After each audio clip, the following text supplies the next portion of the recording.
ندیم سعید Y صاحب نے تو اس کار والے کو معاف کر دیا، لیکن کیا ان کا خاندان جو ہے وہ اس چیز کو معاف کر؟ تو اس میں کچھ شواہد ایسے سامنے آ بھی رہے تھے کہ جس سے کچھ شکوک و شبہات جنم بھی لے رہے تھے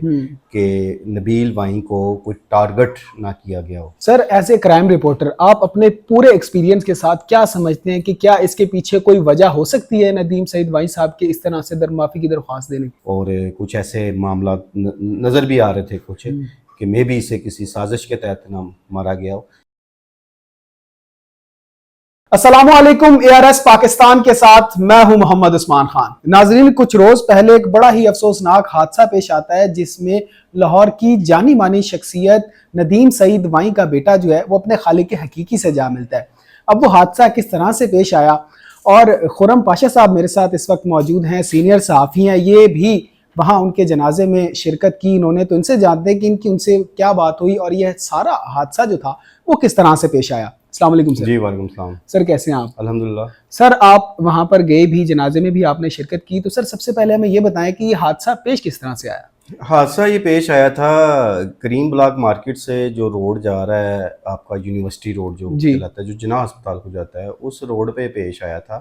کہ اس میں جو ندیم وائیں صاحب کا بیٹا تھا خواجہ نبیل، وہ ہیوی بائک پر تھا،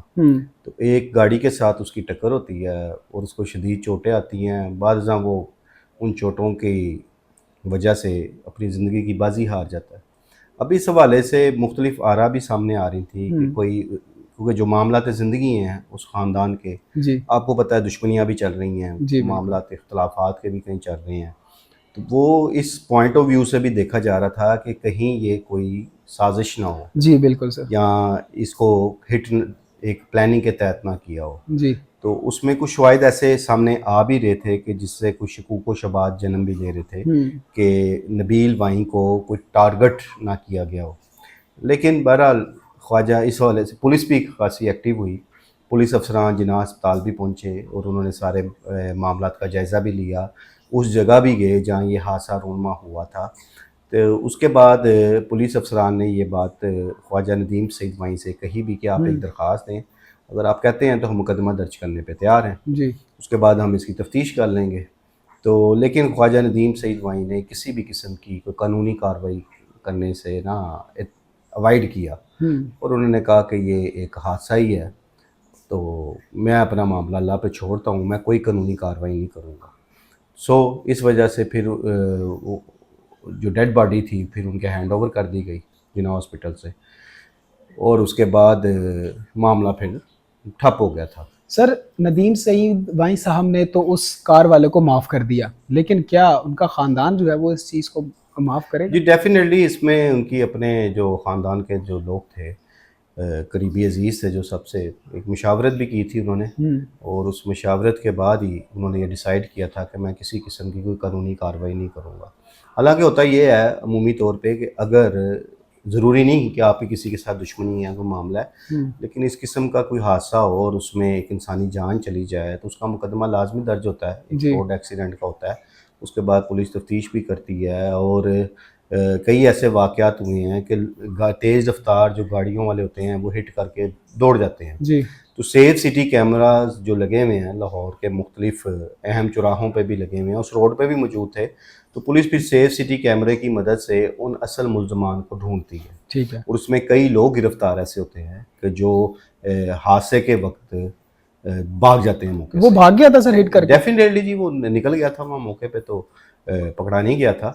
لیکن یہ ہے کہ انہوں نے چونکہ کوئی قانونی کارروائی نہیں کی، اس لیے پھر پولیس بھی ٹھنڈی ہو کے بیٹھ گئی اور باقاعدہ لکھ کے دے دیا کہ ایفیڈیوٹ انہوں نے دے دیا تھا کہ میں کسی قسم کی قانونی کارروائی نہیں کرنا چاہتا۔ تو لہٰذا وہ پھر جو اب وہ کار سوار تھے جن کے ساتھ اس کی بائک ٹکرائی تھی، وہ بھی بچ ہی گئے، کیونکہ اب ان کو ظاہر ہے تلاش نہیں کیا جائے گا، نہ پھر پولیس نے پھر وہ ایفرٹ کی، کیونکہ جب ایک بچے کے والد نے لکھ کے دے دیا کہ میں کوئی کارروائی نہیں کرنا چاہتا، تو پھر اس کے بعد پولیس نے بھی پھر ایفرٹ نہیں کی کہ وہ سی سی ٹی وی فوٹیجز نکلوائے یا اس کار سوار کو تلاش کرے۔ سر ایز اے کرائم رپورٹر آپ اپنے پورے ایکسپیرینس کے ساتھ کیا سمجھتے ہیں کہ کیا اس کے پیچھے کوئی وجہ ہو سکتی ہے ندیم سعید وائیں صاحب کے اس طرح سے معافی کی درخواست دینے کی؟ نہیں، کوئی خاص وجہ تو نہیں تھی اس کی وجہ سے، لیکن وہ ایک چونکہ انہوں نے کہ فیصلہ کر لیا کہ میں اپنا معاملہ اللہ پہ چھوڑتا ہوں، تو پھر جب انسان کی یہ سوچ ہو وہ یہ فیصلہ ہی کر لے ایسے، تو پھر اس میں میں نہیں سمجھتا کہ پھر کوئی ضروری ہے کہ وہ پھر قانونی داؤ پیج میں پڑ جائے، قانونی معاملات میں الجھ جائے۔ ایک دیکھیں سب سے پہلی بات ہے کہ ان کے لیے بہت بڑا صدمہ، ان کا اکلوتا بیٹا تھا، جی ٹھیک ہے، اور یہ دکھ کی ایک گھڑی اور ایک سمجھ لیں ایک قیامت ان کے گھر پہ برپا ہو گئی۔ جی یہ کوئی چھوٹا غم، چھوٹا صدمہ نہیں تھا ان کے لیے۔ تو ایک باپ کے لیے بڑے ہی آزمائش کا مرحلہ ہوتا ہے جب ایک جوان اولاد اس کی اس دنیا سے چلی جائے اور ہو بھی اکلوتی۔ جی تو یہ اللہ پاک انہیں ان کی فیملی کو صبر دے، تحمل دے، لیکن ایک مشکل فیصلہ تھا ان کے لیے بھی۔ تو انہوں نے جو بہتر سمجھا، ان کے خاندان کے لوگوں نے جو بہتر سمجھا انہوں نے وہ کر لیا۔ پاشا صاحب آپ وہاں موجود تھے، آپ نے شرکت بھی کی، سر آپ کی کوئی بات ہوئی ندیم صاحب سے؟ جی بالکل ہوئی، میں ہاسپٹل بھی گیا تھا جس وقت نبیل ابھی شدید زخمی تھا اور اس کو سرجری کے لیے لے جایا جا رہا تھا، تو میرا کافی ٹائم ہاسپٹل میں بھی گزرا اس وقت بھی۔ لیکن جس وقت ایک مریض کہہ لیں یا ایک زخمی جب اس حالت میں ہوتا ہے تو لوائقین اس وقت یہ کوشش کر رہے ہوتے ہیں کہ اس کو ٹریٹمنٹ ہی ملے اور وہ صحت یاب ہو جائے۔ اس میں کوئی شک نہیں کہ ڈاکٹروں، ایک پروفیشنل اور سینئر ڈاکٹروں کی جو ایک ٹیم تھی انہوں نے خاصی کوشش کی کہ وہ نبیل وائیں کو بچا سکیں، اس کا ٹریٹمنٹ کیا، اس کی سرجری بھی کی گئی، لیکن اللہ تعالیٰ کو نہیں منظور تھا یہ، اور جو منظور تھا وہ ہو گیا۔ جی تو اس وقت بھی ان کے ذہن میں یہ چیزیں نہیں تھیں جب وہ ہسپتال تھے کہ وہ اس پوائنٹ آف ویو سے دیکھیں۔ ٹھیک ہے، اس وقت ان کے لیے جو سب سے اہم چیز تھی وہ یہ تھا کہ نبیل کی زندگی کو بچایا جائے، جی بالکل، اس کے لیے ہر ممکن ایسے اقدامات کیے جائیں جس سے کہ وہ صحت یاب ہو سکے، جی لیکن وہ زخموں کی تاب نہ لا سکا۔ تو اس وقت بھی اس معاملے پہ تو ڈسکس ہی نہیں ہو رہی تھی، اسپتال میں بھی نہیں ہو رہی تھی اس پوائنٹ آف ویو سے جی کہ یہ کوئی حادثہ کیسے ہوا ہے اور وہ کون لوگ تھے یا اس کو ہٹ کیا گیا، اس حوالے سے کوئی ڈسکشن نہیں ہو رہی تھی۔ یہ جب وہ اپنی زندگی کی بازی ہار جاتا ہے نبیل، تو اس کے بعد وہاں پہ کوئی دوستوں نے یہ چیز ڈسکس کی تھی اور کچھ ایسے معاملات نظر بھی آ رہے تھے کچھ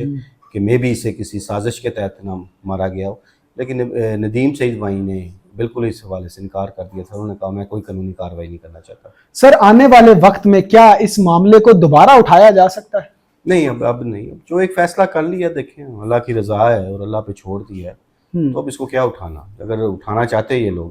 ان کے لیے کوئی مشکل نہیں تھا اس معاملے کو وہ اٹھا لیتے یا اس کا مقدمہ درج کرا لیتے، کیونکہ ان کے معاملات زندگی بھی کچھ اس طرح کے چل رہے ہیں، خاندانی دشمنی کا بھی سامنا ہے، دوسرا ندیم سعید وائیں کے ایک اپنا بھی ایک اختلاف چل رہا ہے۔ جی تو وہ اگر چاہتے تو اس چیز کو وہ قانونی طور پہ مقدمات کی طرف لے جا سکتے تھے، لیکن انہوں نے نہیں ایسا کیا۔ ٹھیک ہو گیا سر، بہت شکریہ آپ کے وقت کا۔ ناظرین پاشا صاحب ہمارے ساتھ موجود تھے اور انہوں نے بتایا کہ کس طرح سے ندیم سعید وائیں صاحب نے اس معاملے کو قانون کی طرف لے جانے کے بجائے اپنے آپ ہی حل کرنے کا سوچا، اور انہوں نے کوئی کارروائی جو ہے وہ اس وقت عمل میں نہیں لائی، اور انہوں نے ایک ایفیڈیوٹ دیا کہ میں اس پر کوئی کارروائی نہیں کرنا چاہتا۔ ناظرین آپ کی کیا رائے ہے ہمیں کمنٹ سیکشن میں ضرور آگاہ کریں۔ اپنا بہت خیال رکھیں، اپنے میزبان کو اجازت دیجیے۔ اللہ آپ کا حامی و ناصر ہو۔